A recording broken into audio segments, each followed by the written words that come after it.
I thank those people who buy these dolls of San Pedro Calungsod, because by doing so they have they have made an act which is not just a possession of a statue that would help them, but at the same time, that the same act,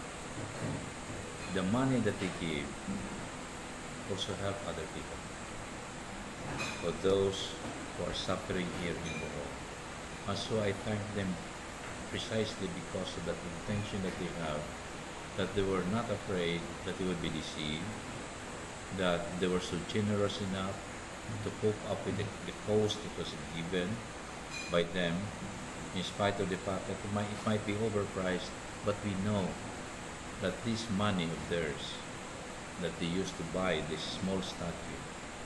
would go to the reliefs, rehabilitation, restoration of our community here in Bohol, destroyed by the earthquake.